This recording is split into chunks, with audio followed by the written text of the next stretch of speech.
Hey everybody, happy Saudi National Day. Yeah, this is what I really look like. No rapper, no George Bush now.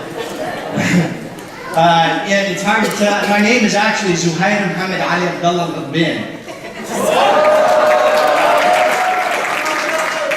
But everybody calls me Zeus, you know. I don't use that name at most international airports, Zeus Ghadban Ali Abdullah Ghadban, because I want to actually, you know, make it to my destination. It's not easy having a Middle Eastern name traveling. You know, it's a challenge. I remember when I was a kid, actually, I was like 17 or 18, and I was on a bike racing team. And I remember the teams, like we would go like 3 cars across the states and stuff like that. And they would have arguments. Like, no, you take Zeus. No, you guys take Zeus. And it would be like this back and forth all the time, because every time we got to the border, you know, they'd be like, born in Canada? Yes. Canadian citizen? Yes. Born in Canada? Yes. Born in Canada? No. Oh, where are you born? Lebanon? Perfect. Just pull it up there right there.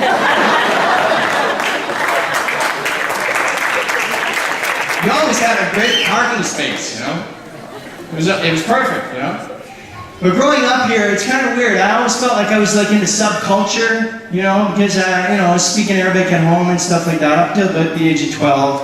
And then after that, you know, we answer in English. But it's kind of, you know, it's funny growing up here. Because one of the things that's so different, I mean, it's not just the names, you know, like I got, you know, I'm pretty good with Zuhai. Zeus was a nickname that a kid gave me, you know. But I had one guy who was working for me. He was from Iran. I had a bakery, and his name was Asso. A-S-S-O. Asso. Seriously. It was weird when he first came up to me, and he's like introducing to me, you know, introduced himself to me. He's like, "Hi, Asso."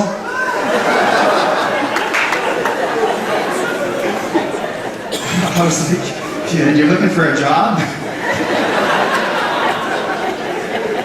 But it was really, really weird, like in the bakery sometimes, you know, because there'd be like, I don't know, I'd have to call him across the bakery. I'm at the front, he's at the back. There's a pie, you know, there's customers and stuff, and I'm like, "Hey, asshole! Can you please bring up those muffins?" And you look over and you know, all the customers are like, "Whoa, what the heck did you just call?" No, that's his name, A-S-S-O. My brother's name is Awesome, so it was introduced, you know, fun introducing them. It's like, "Asshole, there's no awesome. Awesome, asshole. Asshole, awesome." Yeah, it's one of those funny things. But, you know, in Canada, it's a weird thing, like, big culture change. I don't know if you guys noticed, but you can't hit your kids here. It's like, it's a big no-no. But in the Middle East, not only it's against the law actually here. I think it's the other way around there. Now, even our cousins come back and they're like, even the teachers hit you. That's what it's like there. But when I was growing up, my dad, of course, you know, he's a heavy, thick guy, you know. He wasn't built like me. He was like 235 pounds, 5'7", he's like a bulldog, eh? And he'd have this thing, Dalahound. Dalahound. You're a moron, you go. Slap left and right, man. It's just like a flurry of beatings, you know? I remember one time, me and my brothers, we went to this, I'm telling you, don't go to that movie. But Dad, we want to go to the movie. No, don't go to that movie, I'm telling you.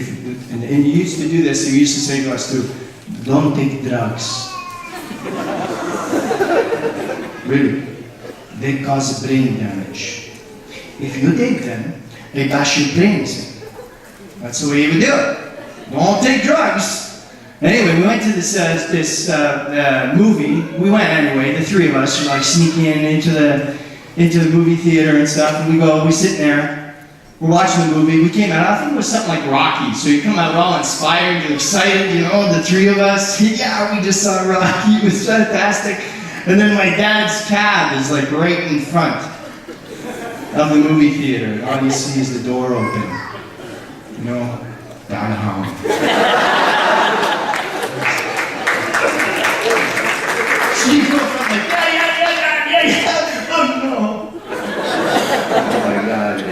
have a dad who's driving in a taxi, you know, in Ottawa, it's the equivalent of the religious police. Because, you know, all the cousins are in taxi cabs too, and they're just like, Mohammed, we just saw your 3 kids at the movie theater on everything on Somerset. so my dad would be there. And it's amazing, you know, how Arabs can drive and like, they can hit you. Like, it doesn't matter where you are in the car. And we you know, like, we'd be there, and of course the front door would open, and it was like a fight as to who was going to sit in the front door, in the front seat. Because my brother Ali, he was always thrown in the front seat. We went into the back, but it didn't matter. You could be in the back seat. My dad could be driving, parking. Hold you, hold on, what? You could be in the trunk, he'd get you. It's unbelievable. Fascinating. Can't do that in Canada. Wow, kids here, they have their own attorneys. One time, my dad told me this story. It was really funny. He's telling me about the time he was in Mezhedahi, small town up in Lebanon, in the back of Ali. He says one day some people from the community came back from Beirut, and they were like, "Oh, we try American food, hot dog, hamburger. You must try. And my dad and his brother, my uncle, were like, okay, sure, tomorrow we go down, we take a donkey, we go down. And so the next day we went down all the way to Beirut. We hit the lineup, you know, American food, bright yellow, you know, blue, yellow, and white, and all these colors, and oh my God, American food, hot dog, hamburger, Pepsi. Because they can't say Pepsi. And my uncle and my dad go up to the, you know, wait in line, and they finally get to the front. And they order their hot dog. My dad orders his hot dog, comes in a bag. My uncle orders his hot dog, comes in a bag. They sit down at the side of the road, and they're so excited, you know, and my dad looks in the bag.